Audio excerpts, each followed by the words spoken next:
She's Mallory Holley. Mallory is the Executive Director of the Community Medical Clinic of Aiken County. And Mallory, thank you for being here and thank you for what you do. Thank you for having me. All right, so I mentioned before we went to the break that you all help the medically underserved.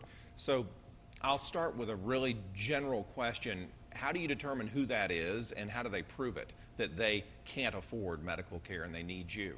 The people that we serve are Aiken County residents that have absolutely no insurance. That's no Medicaid, no Medicare, no private insurance, or even veterans benefits.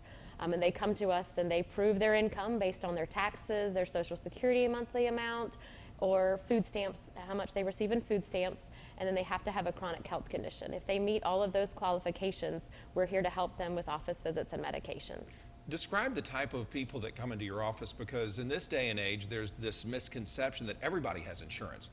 Since the advent of the Affordable Care Act, no one is uninsured. Are these folks who are on the streets, in shelters? Tell me about that.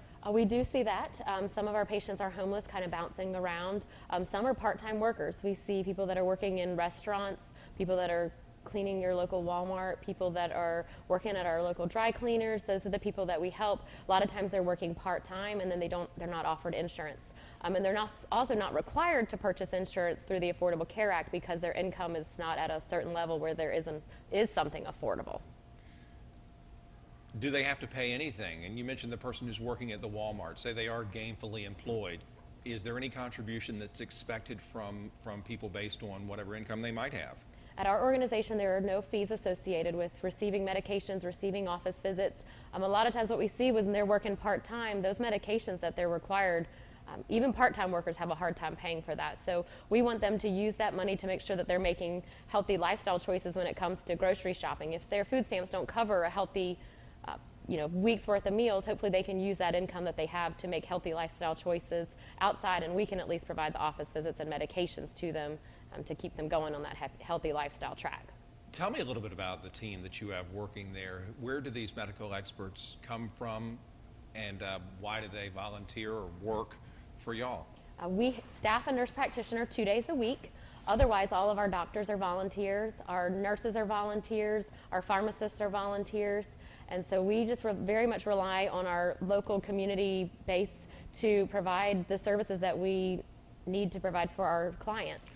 They are willing to step up, and they know that there's a need in our community, and so they're very generous with their time and giving to our patients. Now, you talk about a need. Some numbers have shown that as many as 1 out of every 5 people in Aiken County is uninsured or certainly underinsured. That's a lot of folks. That's people we pass on the street every day. Yes. What kind of ailments are you equipped to treat? And just kind of tell me the range of illnesses that people present with. Sure. We primarily treat chronic medical conditions. When they come to us, they have a diagnosis already of high blood pressure, high cholesterol, asthma, COPD, diabetes, thyroid conditions, or seizures. So when they come to us, we already know that they're needing regular doctor's appointments, most of the time needing medications, and those are the particular conditions that we treat at the clinic. Those conditions require regular office visits, and that's what we can provide to our patients. So we become their primary care provider for those conditions. And so they'll come to you frequently? Frequently. They'll be your patient? We may see them once every 2 weeks, once every 3 months, and hopefully we get to the point where they're healthy enough that we only have to check on the blood pressure once every 6 months. But sometimes we see patients, on a pretty regular basis until we get them stabilized. All right, if someone's watching and they wonder if they qualify for the help that you all provide, what's the threshold of income that people must meet or fall below? All of our patients are 200% of the federal poverty level and below. And you can give us a call, we can tell you that specific number, but a household of one is about $23,000 can qualify for our program, and then it increases based on each individual additional person. So if it's a single mom with 3 children, what must she earn to be able to come see y'all? Around $45,000.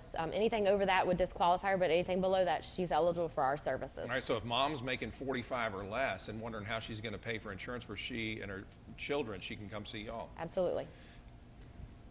I'll ask you the same question I asked Jerry. How can people help you? I know that when you all started some 17 years or so ago, it was a church-based organization. Where does your support come from now, and how can the community step up? We are still supported by churches, but we're also supported by United Way of Aiken County, and then we have local individuals, businesses that give on a regular basis, And we also have 2 fundraisers. So participation in our fundraisers is always a great thing to see. We want our community support because that means they see that we're making a difference in the community. And then volunteers. We're very reliant, like I said, on doctors to volunteer, nurses, 100% volunteers, as well as pharmacists are volunteers. So we appreciate that. That's one of our largest needs, is to additional volunteers. So when it comes to the medication, which you're right, is just a huge expense when it comes to one's health care, who provides that? Do pharmacies kick in that medication for y'all? We have a couple different resources for medication, one being the pharmaceutical companies. They have what's called a patient assistance programs that we send applications into, and then they will send free medications. Then we also have a program based out of Nashville called Dispensary of Hope that we pay for, which is what, when people contribute to us, that's what we help pay for. Dispensary of Hope, which is $7,500, and we can order as much medication from that program for our patients as we need. So that's another way people can donate. They can specifically say we would like to help pay for Dispensary of Hope. So those are the ways we get our medications for our patients. I know we've talked a lot of facts and figures. We've talked a lot of numbers and how that relates to your needs, but you've seen success stories come through your door, I would imagine, right? People who were just down on their luck and come out a little better? We have. Just recently we had a patient came in, blood pressure was to the point almost at stroke level. We got them in. They needed 4 different blood pressure medications, one being Benacar, a very expensive medication, and not being able to work at that time because his blood pressure was so high, he was having a hard time paying for the 4 blood pressure medications. He came in with us in January. His blood pressure was normal in April and was hired full-time working somewhere not too long after that. So those are the kind of success stories we love to see, we love to share. Yeah.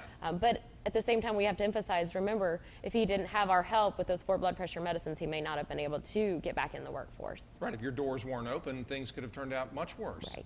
Unfortunately, yes. I appreciate what you do. Thank you. And I appreciate you being here. I know the time always flies by during these interviews, but maybe someone will consider you all to support, and I hope they do because you do a great job. Thank you. We'd appreciate that. Absolutely. Mallory Holley, the Executive Director of the Community Medical Clinic there in Aiken County. Incredible work going on there. You heard Mallory talk about it. They could use your support. And if you can't write a check, or if you want to consider another way to help, doctors, nurses, I know y'all are watching. I see you. You say you like the Means Report. Why don't you help the Community Medical Clinic today? Their website is cmcaiken.org, and their telephone number is 803-226-0630. And there you see their email address, cmcaiken@gmail.com. Mallory, we do appreciate you so much.